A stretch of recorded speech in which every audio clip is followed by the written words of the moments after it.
Alright guys, welcome naman sa ating part 4 kung saan i-discuss ko dito yung sa resume natin, paano ba gumawa ng resume kung wala ka pang experience. So, ito yung part 4 natin. So, I'll be talking about this section here, kung ano bang ilagay natin dito sa professional skills, saka personal skills, saka yung contact at saka social media accounts natin. Kung hindi mo pa nakita yung mga previous video ko about sa part 1, I was talking about this part here, about at saka sa work experience, and dito rin sa web research dun sa parang part 2 ata yun. So yan ang i-discuss ko, and ito yun naman yung part 3 kung saan nag-discuss ako about sa kung ano bang ilagay natin sa ating education level kung high school graduate ka lang. At the same time, ano ba yung mga webinars na we already attended naman din, kasi since wala tayong enough na mga data to support the resume na para bang maging okay siya, so lagyan natin siya ng webinars na na-attended natin. So dito yung paglagay nito man ng mga details dito sa professional skills saka yung mga personal skills. Kung bago ka pa sa video na to, sa part 1 i-discuss ko na we were using this Canva. Sa Canva namin na ginawa to. So, ito yung Canva. Ito yung free template lang na ginawa. Pwede rin gawin sa Canva. So, if you want to know that more about that information, you can just simply go back to part 1 kung saan i-discuss ko yung lahat na pwede mo yung gawin. So, ito na rin yung last video na gagawin ko for this series dun sa ating social assessing, sa ating resume. This one here, let's start. So, ito yung sa professional skills natin, guys. Ito yun. So, since hindi naman tayo related dun sa SEO or Google Analytics, I can just simply delete this one and lagyan ko ng bago. Let's say for example, lagyan ko yan, General Virtual Assistant. Okay? General Virtual Assistant. Pwede ko siyang ilagay dyan. Social media, since my social media dapat management for example, since my social media management, social media lagyan din dyan, social media management kung wala ka pang experience. So pwede mo siya ilagay. Then web research, pwede mo siya ilagay dyan. Ito yung mga bagong nilagay natin dito, guys, kung wala ka pang experience masyado. So, kung may background ka about photo editing, like this one, using Canva, pwede natin ilagay. Since kung wala ka pa talagang editing skills, actually that's why na pinopromote ko talaga yung Canva, kasi yung Canva is very useful sa atin as a virtual assistant, kasi may mga clients kasi na they don't know how to edit or they don't know anything about how to make yung mga photo editing. So wala na rin silang time na to study about it. So yun talaga yung isa sa mga work natin sa virtual assistant is to help them na para bang free sila sa kanilang mga daily na mga work. And photo editing is hindi naman siya required, but it's an advantage pag may photo editing skills ka. So pero hindi naman totally na para bang gawin mo talaga na like may Photoshop. Canva will do, and I'll be making another video about that dun sa Canva natin. So photo editing, ano yan? Using Canva. So pwede mo siyang ilagay dyan.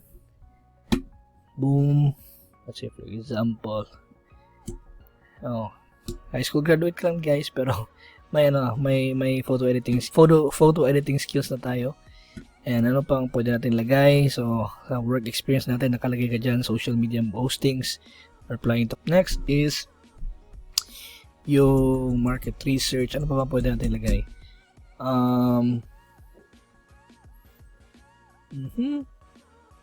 Help generate. Social media management, web research, photo editing, using Canva. Ilagay mo rin ito.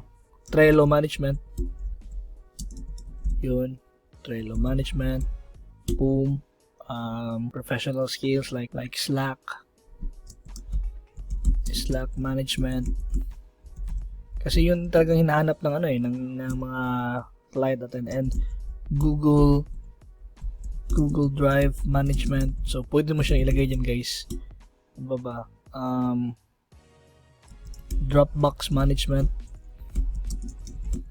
So as you can see dito sa nilagay ko dito ng mga Trello, Slack, Google Drive, and yung any web app na pwede mong gamitin sa virtual assistant. Kasi from the client, pag tingnan to ng client and then may nakita sila na parang Trello, Slack, saka Google Drive, saka yung Dropbox, it only means na you can work using this web app. Hindi na sila kailangan pang magturo sa'yo.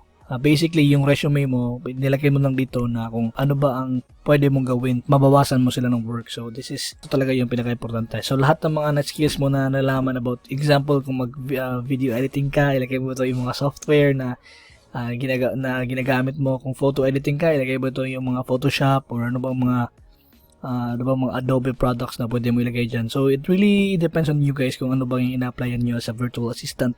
And then, pag medyo marami na yan, you can just move here sa personal skills. So, again, let's say for example, lagyan pa natin. So, Google Calendar Management.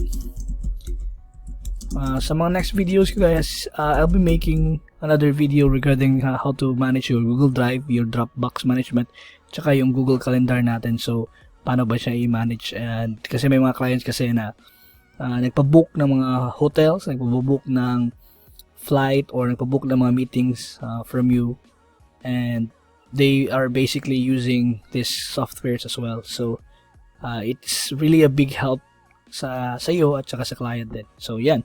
So professional skills, it really depends on you guys kung ano bang ilagay nyo dyan. Pero for me, I think I'm good with this already. So I'm gonna proceed now to the personal skills. As you can see here sa template natin, ang personal skills lang is more on like time management, team player, fast learner. So you can actually for me, I'm just gonna delete this. I-delete ko lang to. Boom. And then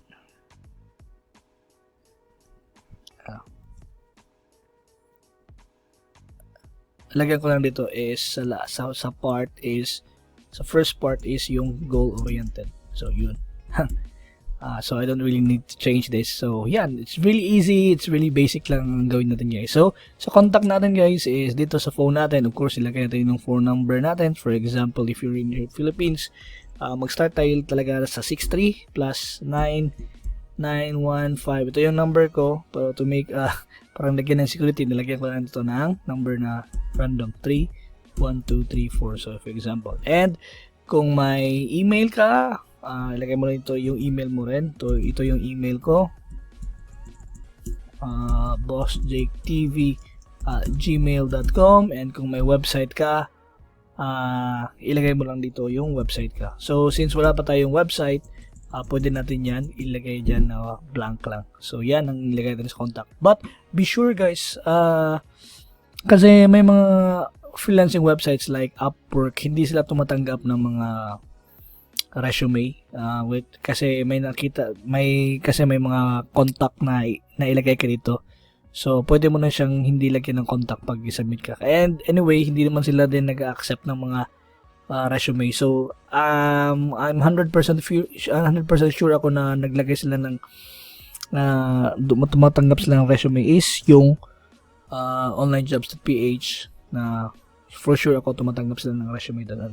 Okay, so ito yung social media natin. So ito yung FB natin. So pwede mo na siyang ilagay dyan, fb.me/Jake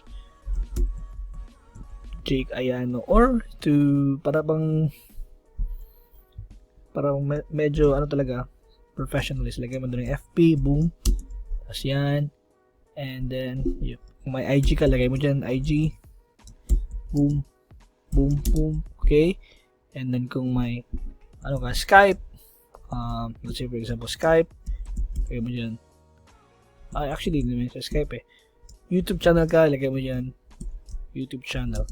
Okay, and okay, so ilagay mo lang dyan, for example, ang name mo is ako, Jake Ayano, and then dito, kung may Twitter ka, ilagay mo rin. And actually, dito sa baba guys, pwede kang maglagay ng Skype, ilagay mo lang yung S, and then ilagay mo yung username mo sa Skype. So yun, Okay, there you have it guys. Tapos na tayo sa ating resume on how to create your resume kung wala ka pang experience. And yeah, just feel free to edit this kung ano bang feel nyo na i-edit nyo. Kasi most of my students and followers kasi dun sa social, sa Home Base Connect is they were asking for paano ka ba gagawa ng isang resume kung wala ka pang experience. So here it is guys, I'm making this video para sa inyo, para magkaroon ka ng idea kung ano bang ilagay nyo sa mga resume nyo. So, as you can see here, wala tayong masyadong experience, but sa mga previous na mga videos and previous na mga sa courses ko, for sure may naiintindihan kayo doon. Ito sa social media management, the reason why I really pushed the social media management kasi ito yung ito yung pinaka-importante na skills if you want to work as a virtual assistant. So, yun, social media management, tsaka yung web research, and tsaka yung mga professional skills na dapat mo siyang magkaroon ka. So, ito lang talaga guys. So, as you can see, high school graduate lang yung nilagay ko na resume dito. And, yun. And if you have a lot of work experience, then malaki advantage sa yun guys. So, yan, education nyo, kung marami kayong educational attainment, malaki bagay na yon. At saka kung meron kayong mga seminars na na-attended or webinars or even the mga social trainings or trainings na ginawa nyo, so you can put everything there. So yan, yeah, so if you have any questions, just feel free to ask in the comment section. Feel free to comment in the comment section below sa YouTube channel ko.